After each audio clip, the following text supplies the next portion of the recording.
एक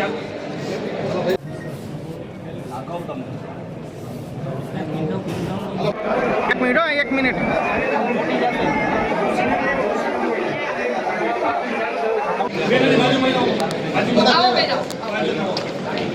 hello victory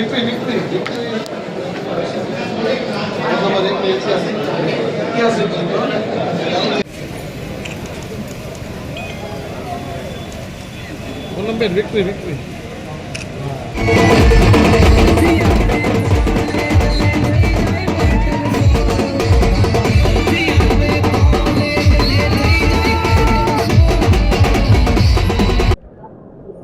હું જામનગરની જનતા જનાર્દનનો અને વોર્ડ નંબર 1ની જનતા જનાર્દનનો હૃદયપૂર્વકનો આભાર માનું છું કે એમણે આ વખતે વિકાસની રાજનીતિને પસંદ કરવાનો જે મક્કમ નિર્ધાર કર્યો હતો અને એના પરિણામ સ્વરૂપ 4 મજબૂત સક્ષમ ઉમેદવારને જીતાડી અને વોર્ડ નંબર 1માં કમળ ખીલવીને સાબિત કર્યું છે કે સશસ્ત્ર નેતૃત્વ, આદરણીય પ્રધાનમંત્રીશ્રીની વિકાસની રાજનીતિ અને એવી જ મૃદુ અને મક્કમ મુખ્યમંત્રીશ્રીના માર્ગદર્શન હેઠળ અને અમારા પ્રદેશ અધ્યક્ષ જગદીશભાઈ વિશ્વકર્માજીના રણનીતિ અનુસાર આ વખતે વોર્ડ નંબર 1માં જે કમળ ખીલ્યું છે અને જામનગરમાં પણ અન્ય વોર્ડમાં પણ જે પરિણામ જોવા મળી રહ્યા છે ત્યારે તમામ ભારતીય જનતા પાર્ટીના સનિષ્ઠ કાર્યકર્તા ભાઈઓ બહેનોને તેમજ ઉમેદવારશ્રીઓને હૃદયપૂર્વકના અભિનંદન પાઠવું છું। ગુજરાતની જનતા જનાર્દનનો પણ હૃદયપૂર્વકનો હું આભાર વ્યક્ત કરું છું। અત્યાર સુધીમાં જે પરિણામ આવ્યું તમામ પેનલો વિજય થઈ છે બીજેપીનું જામનગરમાં એ બધું વિકાસની રાજનીતિની વાત હોય ત્યારે જનતાએ હંમેશા ભારતીય જનતા પાર્ટી ઉપર વિશ્વાસ પ્રતિપાદિત કર્યો છે અને એમાં જ્યારે ગુજરાતની વાત આવે ત્યારે ગુજરાતની જનતાએ શીર્ષસ્થ નેતૃત્વના માર્ગદર્શન હેઠળ આદરણીય પ્રધાનમંત્રીશ્રીના માર્ગદર્શન હેઠળ હર હંમેશ કમળને ખીલવવાનો જે સફળ પ્રયત્ન કર્યો છે જે આ વખતે પણ આપણને જોવા મળી રહ્યો છે ત્યારે હું પુનઃ હૃદયપૂર્વકનો આભાર।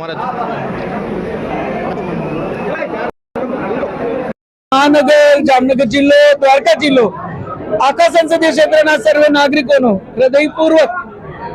ભારતીય જનતા પાર્ટીને અભૂતપૂર્વ જીત બેવડાવવા બદલ એમના પર ભારતીય જનતા પાર્ટી પર પુનઃ આશીર્વાદ અને વિશ્વાસ રાખવા બદલ અને મોદી સાહેબના નેતૃત્વમાં વિકાસની સકારાત્મક રાજનીતિ ને પુનઃ એમના વિશ્વાસરૂપી મોહર બદલ હું હૃદયપૂર્વક સર્વે નાગરિકોનો ખૂબ ખૂબ આભાર વ્યક્ત કરું છું। સાથે સાથે પાર્ટીના સર્વે સમર્થકો, સર્વે સનિષ્ઠ, રાત દિવસ એક કરતા સર્વે કાર્યકર્તાઓ જેમને રાત દિવસ એક કરી અને આ પરિણામ શક્ય કર્યું છે, નાગરિકોને જોડવાનું કામ કર્યું છે, એમને પણ હૃદયપૂર્વક અભિનંદન પાઠવી એમનો આભાર વ્યક્ત કરું છું। સર્વે ચૂંટાયેલા જે પ્રતિનિધિઓ છે એમને અભિનંદન પાઠવતા હું સર્વે નાગરિકોને આશ્વસ્ત કરું છું કે તમારા સુધી જે પણ સુવિધાઓ પહોંચાડવાની હશે, જે પણ ફરજમાં ચૂંટાયેલા પ્રતિનિધિઓનું આવશે એ રાત દિવસ એક કરી અને તમારી વચ્ચે રહી અને સમગ્ર ક્ષેત્રની સેવા અમારા ચૂંટાયેલા સર્વે પ્રતિનિધિઓ કરશે। ત્યારે ના ભૂતો ના ભવિષ્ય એવું જામનગર મહાનગરપાલિકામાં પણ જે પરિણામ શક્ય થયું છે ત્યારે શહેરના સર્વે નાગરિકો, જામનગર જિલ્લાના સર્વે નાગરિકો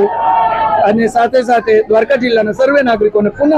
વંદન કરી હું એમનો આભાર વ્યક્ત કરું છું। સર્વે કર્મઠ કાર્યકર્તાઓને પુનઃ અભિવાદિત કરું છું। આપ સૌનો હૃદયપૂર્વકનો ખૂબ ખૂબ આભાર। જી, તમે જોઈ શકો છો એવી રીતે લોકોએ સકારાત્મક રાજનીતિ, માત્ર વિકાસની વાત, કરેલા કામોનું લેખાજોખું લઈ અને જે ભારતીય જનતા પાર્ટીના કાર્યકર્તાઓ મોદી સાહેબના નેતૃત્વમાં નાગરિકો વચ્ચે ગયા એ વાતને, સકારાત્મક વાતને લોકોએ વિશ્વાસરૂપી, આશીર્વાદરૂપી પુનઃ મોહર મારી અને એક ઝળહળતો વિજય ભારતીય જનતા પાર્ટી ને ઐતિહાસિક એક વિજય મહાનગરપાલિકામાં તમામ ઉમેદવારોને પ્રાપ્ત થયો છે। માત્ર 12 નંબર સિવાય ભારતીય જનતા પાર્ટી પેનલ બધા જ વોર્ડમાં અને વોર્ડ નંબર 1માં પણ એક ઐતિહાસિક જીત પહેલી વખત ભારતીય જનતા પાર્ટીની થઈ હોય ત્યારે જે પ્રકારનો વિશ્વાસ, જે પ્રકારના આશીર્વાદ નાગરિકોએ આપ્યા છે એ માત્ર સકારાત્મક વાતને, સકારાત્મક રાજનીતિને અને વિકાસની રાજનીતિને મોદી સાહેબના નેતૃત્વમાં, માનનીય ભૂપેન્દ્રભાઈના નેતૃત્વમાં લોકોએ પુનઃ વિશ્વાસની મોહર મારી। જામનગર જિલ્લા પંચાયત હોય કે જામનગર જિલ્લાની જિલ્લા પંચાયત સીટો હોય કે દ્વારકા જિલ્લાની જિલ્લા પંચાયત સીટો હોય, ખૂબ સ્પષ્ટ બહુમતી સાથે બહુ જલ્દી આ બંને જિલ્લા પંચાયતની સ્થાપના જ્યારે નાગરિકોના આશીર્વાદથી થવા જઈ રહી હોય ત્યારે હું આ બંને જિલ્લાના સર્વે નાગરિકોનો ખૂબ ખૂબ આભાર વ્યક્ત કરું છું। અમુક સીટો જે વોર્ડ નંબર 1માં શક્ય થયું છે, અમુક સીટો જે ભૂતકાળમાં ભારતીય જનતા પાર્ટી નહોતી જીતી અથવા આવી લીડથી નહોતી જીતી, ત્યાં પણ એક ઐતિહાસિક લીડ આપી અને લોકોએ માનનીય પ્રધાનમંત્રી શ્રીના નેતૃત્વમાં માત્ર વિકાસની રાજનીતિને, સમરસતાની રાજનીતિને, સુરક્ષાની રાજનીતિને, પ્રગતિની રાજનીતિને પુનઃ એના વિશ્વાસરૂપી મતના માધ્યમથી